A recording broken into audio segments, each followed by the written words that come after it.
नमस्कार, मी निशिकांत आणि तुम्ही ऐकत आहात तात्विक महाभारत. तात्विक महाभारत ऐकताना काही गोष्टींची काळजी घ्यायची आहे. आजवर आपण जी पुस्तकं वाचली आहेत, कथा वाचल्या आहेत, कादंबऱ्या वाचलेल्या आहेत, गोष्टी ऐकलेल्या आहेत, त्यात थोड्या वेळ आपण बाजूला ठेवणार आहोत. यामुळे काय होईल की आत्ता आपण जे ऐकणार आहोत ते ऐकताना आपल्याला मजा येईल. तर आज आपण बोलणार आहोत द्रोणाचार्यांविषयी. संसाराच्या महाभारतात नरोवा कुंजरोवा मनस्थिती म्हणजे द्रोणाचार्य. धर्म आणि कर्तव्य याच्यामधली द्विधा मनस्थिती म्हणजे द्रोणाचार्य. द्रोणाचार्य ही व्यक्ती नाही, वृत्ती आहे. जर तुम्ही डोळे उघडून नीट बघितलं तर तुम्हाला आजूबाजूला अनेक द्रोणाचार्य दिसतील. कधी कधी तुमच्यात सुद्धा तुम्हाला द्रोणाचार्य दिसेल. द्रोणाचार्य वृत्तीच्या व्यक्ती ओळखायच्या कशा? सोपं आहे. अतिशय ज्ञानी, अतिशय पराक्रमी आणि संयमी व्यक्ती द्रोणाचार्य वृत्तीच्या असतात. आधीचा एक खडतर काळ त्यांनी आयुष्यामध्ये घालवलेला असतो आणि स्वतःच्या संयमावरती, गुणांवरती एक आपलं कर्तृत्व त्यांनी सिद्ध केलेलं असतं. अनेक मोठमोठे लोक ह्यांच्यासमोर नतमस्तक होतात. यांना मान असतो, यांना अहंकार सुद्धा असतो. आपल्या ज्ञानाचा, आपल्या पराक्रमाचा अहंकार असतो, पण ते दाखवत नाहीत, लपवून ठेवतात. ह्या व्यक्तींच्या मनामध्ये काय चालू आहे हे कोणीही ओळखू शकत नाही. द्रोणवृत्तीच्या व्यक्ती चांगल्या असतात, पण काही गुण त्यांचे असे आहेत जसं की छोट्यात छोटा अपमानसुद्धा हे व्यक्ती कधी विसरत नाहीत. तुम्ही लक्षात घ्या, जसं मी सांगतोय तुमच्या आजूबाजूला तुम्ही बघा, ज्ञानी आहेत, पराक्रमी आहेत, संयमी सुद्धा आहेत. हे कॉम्बिनेशन फार रेअर आहे, नाही मिळत कुठे. एखाद्या व्यक्ती ज्ञानी असून, पराक्रमी असून सुद्धा संयमी असणं अवघड, पण हे असतात. संयम ठेवतात आणि पुढे जाऊन त्या गोष्टीचा बदला सुद्धा घेतात. हो, या व्यक्ती 16 वर्षांनंतर तुम्हाला सांगू शकतात की लक्षात आहे का, 16 वर्षापूर्वी तू मला असं म्हणाला होतास आणि आज मी त्याचं तुला उत्तर देतोय, हा माझा बदला आहे. तुम्ही विचारसुद्धा करू शकत नाही की यांच्या मनात काय चालू आहे. छोट्यात छोटा अपमान सुद्धा हे कधीही विसरत नाहीत.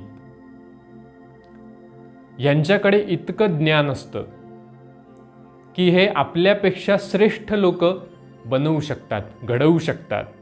अनेक पिढ्या घडवण्याचं सामर्थ्य यांच्यामध्ये असतं. यांचं नाव अजरामर व्हावं एवढी यांची कीर्ती असते. पण एका गोष्टीने ते नेहमी त्रासलेले असतात. यांच्यावरती आरोप होतात. हे कुठेही नोकरी करत असतील, शिक्षकी पेशात असतील किंवा कुठेही असतील, संसार की नोकरी, घर की ऑफिस, व्यवसाय की घर, कर्ण की अर्जुन, एकलव्य की अर्जुन, शिक्षक का योद्धा, बॉसचं ऐकू का बायकोचं ऐकू, बऱ्याच गोष्टींमध्ये कन्फ्युजन असतं. कळत नाही, कळतं पण वळत नाही. मन काहीतरी वेगळंच म्हणतं, बुद्धी काहीतरी वेगळंच म्हणते, धर्म काहीतरी वेगळं सांगतो, कर्तव्य काहीतरी वेगळं सांगतं. आणि ह्याच्यामध्ये सिलेक्ट करताना ह्या वृत्तीच्या व्यक्ती नेहमीच गडबड करतात. द्रोणाचार्य वृत्तीच्या व्यक्ती जेव्हा वाईट परिस्थितीमध्ये असतात तेव्हा त्यांना जो मदत करतो, आयुष्यभर ते त्याची साथ सोडत नाहीत. पराकोटीचा प्रामाणिकपणा, पराकोटीचं समर्पण ह्या व्यक्तींमध्ये असतं. मग ते हे बघत नाहीत की तो व्यक्ती चूक आहे की बरोबर आहे.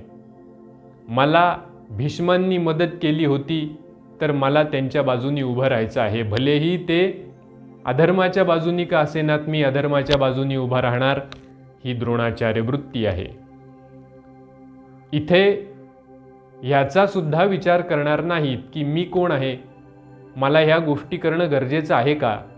मी शिक्षक आहे तर मी कोणाचा बदला घेणं हे योग्य आहे का? मी जर गुरु आहे तर कोणाचा बदला घेईन अशी भावना माझ्या मनात येणं हे योग्य आहे का?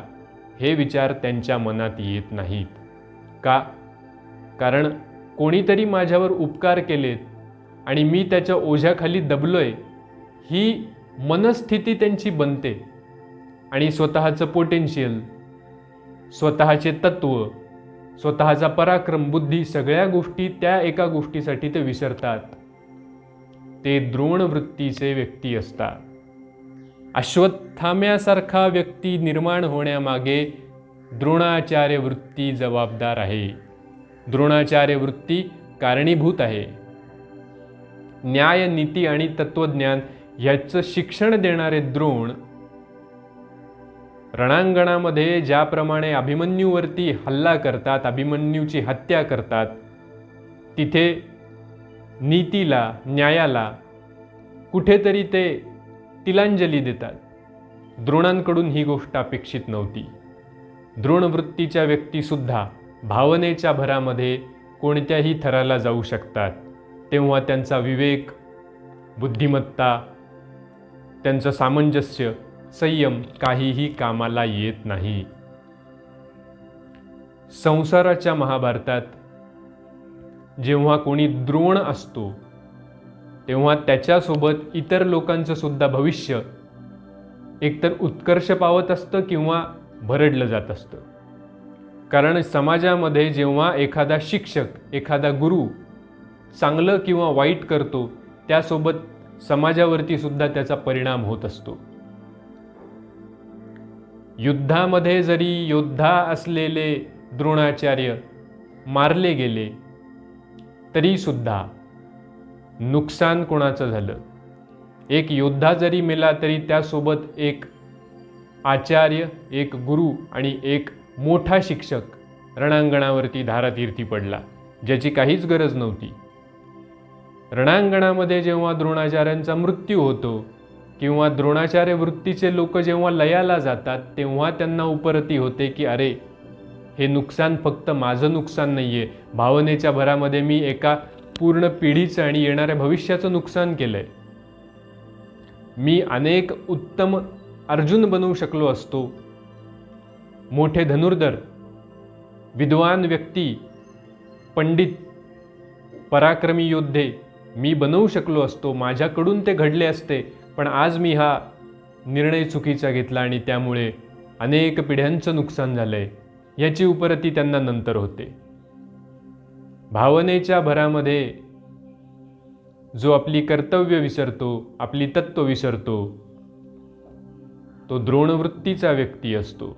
संसाराच्या महाभारतात जर तुमच्या आजूबाजूला द्रोण दिसले तर तुम्हाला त्यांना जाणीव करून द्यायची आहे की तुम्ही आचार्य द्रोण आहात, योद्धा द्रोण नाहीत.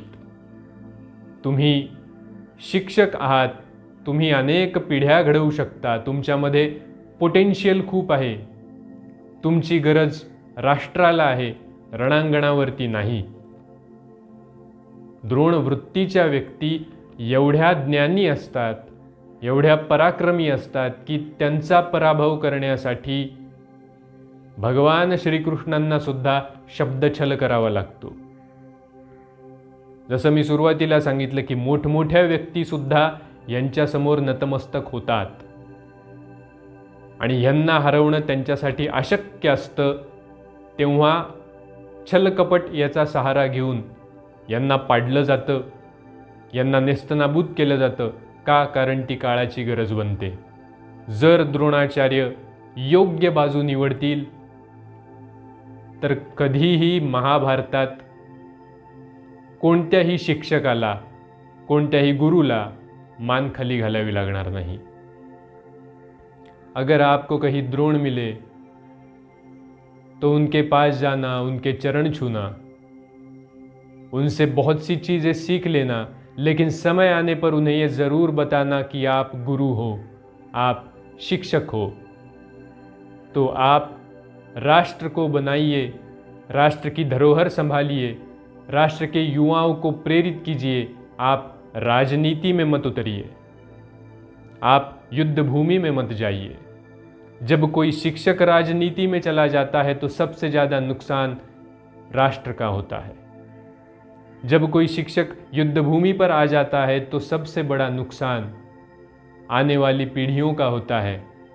उन्हें पराक्रम सिखाने के लिए, उन्हें ज्ञान सिखाने के लिए जिस शिक्षक की आवश्यकता थी, अगर वही रणभूमि में उतरे तो उससे अधर्म तो होना है, तो विद्यार्थी किसके तरफ देखे? इस राष्ट्र का युवा किसके तरफ देखे? तो आपको कभी द्रोण मिले तो उन्हें यह जरूर कहना कि आप गुरु हो, राजनीतिज्ञ नहीं। आप शिक्षक हो, योद्धा नहीं। शंभो शंकर।